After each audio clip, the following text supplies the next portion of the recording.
اور حضرت عائشہ صدیقہ اور رضی اللہ تعالی عنہا اس کی راویہ ہیں۔ وہ کہتی ہیں کہ صحابہ اپنے ہدیے پیش کرنے کے لیے میری باری کا انتظار کرتے تھے، اور اس سے رسول اللہ صلی اللہ علیہ وسلم کی رضا جوئی کا قصد کیا جاتا تھا۔ دیکھیں اب یہ مسئلہ کیا تھا کہ رحمت کونین صلی اللہ علیہ وسلم کی ایک روایت کے مطابق 7 اور 9 اور ایک روایت کے مطابق 11 ازواج تھیں، اور سرکار نے ان میں باریاں مقرر کی ہوئی تھیں، ایک دن ایک زوجہ کے پاس، دوسرے دن دوسری کے پاس، پھر تیسری کے پاس۔ تو جب سیدہ عائشہ صدیقہ رضی اللہ تعالی عنہا کی باری آتی تو چونکہ آپ بی بی خدیجۃ الکبریٰ رضی اللہ تعالی عنہا کے بعد سرکار کی سب سے محبوب زوجہ تھیں، سرکار سب سے زیادہ آپ سے پیار فرماتے، لیکن آپ سے زیادہ یقیناً بی بی خدیجۃ الکبریٰ رضی اللہ تعالی عنہا سے سرکار محبت فرماتے تھے۔ اسی لیے ایک روایت میں موجود ہے کہ سیدہ عائشہ صدیقہ رضی اللہ تعالی عنہ خود کہتی ہیں کہ مجھے سرکار کی ازواج میں سے بی بی خدیجۃ الکبریٰ رضی اللہ تعالی عنہا سے زیادہ کسی پر رشک نہیں آتا تھا، کیونکہ سرکار ان کا ذکر بڑے پیار سے اور محبت سے کرتے تھے، اور جب بھی آپ قربانی کرتے تو بی بی خدیجہ رضی اللہ تعالی عنہا کی سہیلیوں کو وافر مقدار میں گوشت بھیجا کرتے تھے، یعنی اس کے بعد بھی، ان کی وفات کے بعد بھی سرکار نے ان کو یاد رکھا۔ اب چونکہ یہ سرکار کی محبوب ترین زوجہ تھیں، جس کی ایک دلیل پہلے بھی آپ کو ذکر کی تھی کہ جب سرکار صلی اللہ علیہ وسلم کے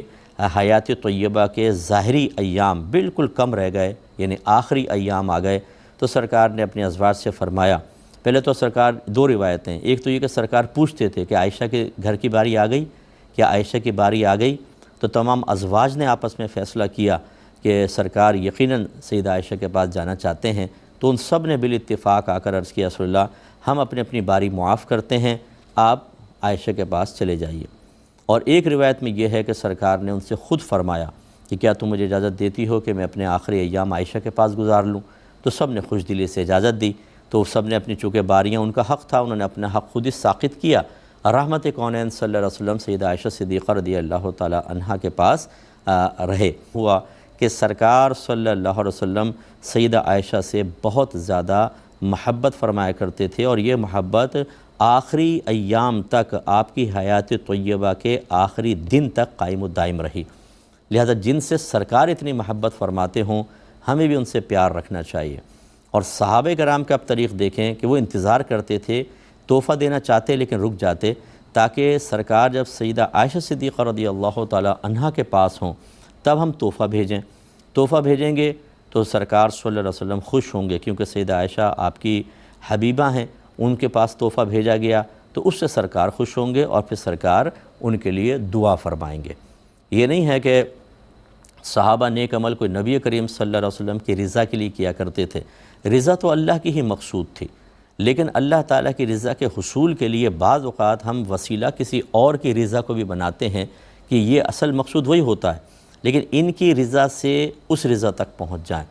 جیسے اگر آپ کسی عالم دین کی اس لیے خدمت کرتے ہیں کہ اللہ مجھ سے راضی ہو جائے، لیکن قصد و ارادہ یہ بھی ہے کہ وہ عالم دین اگر آپ کو دعا دے گا تو اللہ تعالیٰ کی رضا کا حصول آسان ہوگا۔ کسی بعمل ہستی، کوئی پیر کامل ہیں، شیخ کامل ہیں، بعمل ہیں، صاحب علم ہیں، صاحب تقوی ہیں،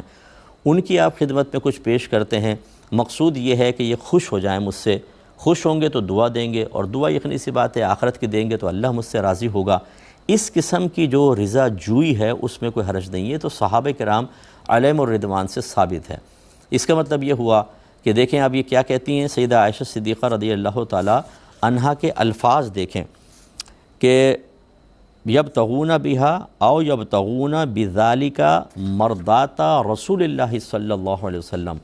سرکار کی رضا کو تلاش کرتے ہوئے۔ تو کیا معاذ اللہ ثم معاذ اللہ کوئی یہ فتویٰ جاری کر سکتا ہے کہ صحابہ کرام نے ایک خدا نخواستہ شرک کا ارتکاب کیا کہ تحفہ تو اللہ کے لیے دینا چاہیے، ایک نیک عمل ہے تحفہ دینا، اور وہ نبی کی رضا کے لیے دیا، اللہ کے لیے دینا چاہیے؟ نہیں، اس پہ شرک کا فتویٰ نہیں لگے گا، کیونکہ اصل مقصود اللہ تبارک و تعالیٰ کی رضا ہے۔ لیکن صحابہ کرام علیہم الرضوان چاہتے تھے کہ سرکار خوش ہوں، کیونکہ سرکار خوش ہوں گے تو اللہ خوش ہوگا، ایک وسیلہ سمجھ کر، اور سرکار خوش ہو کے دعا دیں گے تو اللہ تبارک و تعالیٰ کی رضا کا حصول ہمارے لیے آسان ہوگا۔ اس کا مطلب یہ ہوا کہ اس طرح کے وسائل قائم کرنا تو خود صحابہ کرام علیہم الرضوان سے ثابت ہے تو ابھی جو ہم نیاز مسلمان نیاز کرتے ہیں، میں بارہا سمجھاتا ہوں کہ بعض حضرات کو شدت کا مظاہرہ کر کے بغیر سوچے سمجھے اس کو قطعی طور پہ حرام قرار دینے کی کوشش کرتے ہیں، ایسا نہیں ہے۔ مثال کے طور پہ کوئی میلاد النبی کی نیاز بنا رہا ہے، کوئی امام حسین کی، امام حسن کی نیاز ہے، اہل بیت اطہار کی ہے، غوث اعظم رضی اللہ تعالیٰ عنہ کی ہے، خواجہ معین الدین چشتی اجمیری رحمۃ اللہ علیہ کی نیاز دینا چاہتا ہے، تو نیاز کا تصور یہ ہوتا ہے کہ کچھ کھانے وغیرہ کا اہتمام کیا جاتا ہے اور صرف اللہ کے لیے۔ ذہن یہ ہوتا ہے، اعتقاد یہ ہے، ثواب کون دے گا؟ صرف اللہ تعالیٰ۔ کس کا قرب حاصل کرنا مقصود ہے؟ صرف اللہ تعالیٰ کا۔ کھانا صرف اللہ کے لیے بنے گا، اسی لیے اس کھانے پر یہ نہیں کہتے غوث پاک غوث پاک غوث پاک، نو، بلکہ اس پہ قرآن پڑھا جاتا ہے، پھر اللہ کی بارگاہ میں دعا کی جاتی ہے۔ نیت بس یہ ہوتی ہے کہ اس کا ثواب فلاں بزرگ کو بھی پہنچ جائے۔ اچھا، فلاں بزرگ کو ثواب ایصال کرنے کی ضرورت کیا؟ وہ تو پہلے ہی بزرگ ہیں، وہ اس لیے ہوتی ہے، ضرورت ان کی نہیں ہوتی، ضرورت ہماری ہوتی ہے کہ یقیناً ان کے تو درجات پہلے بلند ہیں، وہ اللہ کی بارگاہ کے مقبول اور محبوب بندے ہیں، لیکن جب ہمارا یہ ایصال کیا ہوا ثواب ان کے اوپر ظاہر ہوگا کہ کسی نے تحفہ بھیجا ہے، تو وہ جواب میں دعا دیں گے۔ اللہ تعالیٰ ان کو بروز قیامت منصب شفاعت عطا فرمائے گا، تو یہ ان کی مطلب رحمت سے اور ان کی مروت سے بعید ہے کہ کسی کے تحفے تو ساری زندگی قبول فرماتے رہیں اور میدان محشر میں اپنے اسی محبوب بندے کو بھول جائیں، اسی تحفہ دینے والے کو بھول جائیں۔ مجھے اللہ کی رحمت سے امید ہے اگر اللہ ان کو اذن شفاعت دے گا، اگر کا لفظ میں نے اس لیے کہا کہ ان کو تو ملے گا ہی ملے گا، لیکن چلیں ایک اگر کا لفظ شامل کر کے اگر ان کو ملے گا تو پھر وہ کیا ان کو بھولیں گے؟ نہیں، بلکہ فقہاء نے واضح طور پہ، علماء نے واضح طور پہ لکھا کہ وہ صفوف میں بعض اوقات تلاش کریں گے ان لوگوں کو جنہوں نے ثواب ایصال کیا تھا اور ان کی شفاعت کریں گے۔ اب آپ کہیں گے کس حدیث سے ثابت ہے؟ حدیث سے ہر چیز ثابت تو ضروری نہیں، لیکن اس سے اندازے ہوتے ہیں۔ رحمت کونین صلی اللہ علیہ وسلم نے فرمایا بروز قیامت ایک شخص جہنمیوں کی لائن میں ہوگا، ایک جنتی سامنے سے گزرے گا، تو یہ جہنمی آگے بڑھ کر اس کو روک لے گا اور کہے گا کہ تجھے یاد ہے میں کون ہوں؟ وہ کہے گا مجھے تو یاد نہیں۔ یہ کہے گا یاد کر میں نے زندگی میں تجھے ایک مرتبہ پانی پلایا تھا جب تو پیاسا تھا۔ تو وہ کہے گا کہ ہاں یاد آیا، اب تم کیا چاہتے ہو؟ وہ کہے گا تم اللہ کی بارگاہ میں اس کے بدلے میری سفارش کر دو۔ تو یہ شخص اس کو اللہ کی بارگاہ میں حاضر کرے گا۔ اب یہ سب اللہ کی مرضی سے ہو رہا ہے، لیکن دیکھیں نا، رحمت کونین نے بیان فرمایا، اللہ تعالیٰ فرمائے گا کہ تیری سفارش میں نے اس کے حق میں قبول کر لی، اس بھائی کا ہاتھ پکڑ دونوں جنت میں چلے جاؤ۔ تو ایک عام آدمی جس کو یاد بھی نہیں کب احسان کیا ہے، وہ شفاعت کر رہا ہے اور جنت میں لے جا رہا ہے، تو آپ اندازہ کریں کہ پھر جو اللہ کے محبوب بندے ہیں جن کو اذن شفاعت کا دیا جانا حدیثوں سے ثابت ہے، تو وہ کتنی شفاعت کریں گے۔ اس لیے خدا را مطلب یہ کہ ایک مسلمانوں کے قائم کردہ ایک اچھی چیز کہ جس میں وہ کوئی گندی نیت نہیں کرتے، بری نیت نہیں کرتے، اس کو غلط چیز سے تعبیر کرنا، اس پہ حکم حرام لگانا قطعاً غیر مناسب ہے۔ اب دونوں میں دیکھیں، تطبیق دیکھ لیں، یہاں پر صحابہ کا ہدیہ ہے، یہاں پر عام مسلمانوں ثواب کا ہدیہ بھیج رہے ہیں، وہاں رحمت کونین صلی اللہ علیہ وسلم ہیں، یہاں سید عالم بھی ہیں، صحابہ کرام، اہل بیت اطہار، اولیاء عظام ہیں جن کو ہم ثواب ایصال کرتے ہیں۔ وہاں پہ صحابہ کرام سیدہ عائشہ گواہی دے رہی ہیں، سرکار کی رضا کو تلاش کر رہے ہوتے تھے۔ یہاں پر ان بزرگان دین کو میں نہیں کہوں گا کہ راضی کرنے کے لیے، بلکہ اس لیے کہ یہ ثواب پہنچے، خوش ہوں، تو اللہ کی بارگاہ میں دعا کریں اور میدان محشر میں ہماری شفاعت کریں۔ تو جب یہ عمل جائز تو اس میں کون سی شرعی قباحت ہو سکتی ہے؟ اس لیے نظر ثانی کرنی چاہیے۔ اگر کوئی منع کرتا ہے، میرا حسن ظن ہے کہ وہ اللہ کی رضا کی خاطر ہی کر رہا ہوگا، لیکن تھوڑا سا ڈیپلی سوچنے کی ضرورت ہے، تو انشاءاللہ بہت اچھا مطلب نتیجہ نکلے گا، اور کثیر مسلمانوں کو اور ان کے درمیان رائج ایسا عمل جس کو صرف عوام نہیں کر رہی، اسے علماء کی تائید حاصل ہے، مفتیان کرام کی تائید حاصل ہے، اسے کم از کم حرام کہنے سے روکیں، مسلمانوں کو گناہ گار قرار دینے سے روکیں، ورنہ ہو سکتا ہے کہ میدان محشر میں آپ کو جواب دینا پڑے۔ اب ہمارے یہ موضوع تو نہیں ہے، لیکن یہ جو قرآن پاک میں ہے وما اہل بہ لغیر اللہ، اسی کو بنیاد بنا کر منع کیا جاتا ہے۔ اس کا مطلب یہ ہے وما، اور وہ جو اہلا پکارا گیا ہو، بہی اس کے ساتھ یا اس پر، غیر اللہ اللہ کے غیر کو،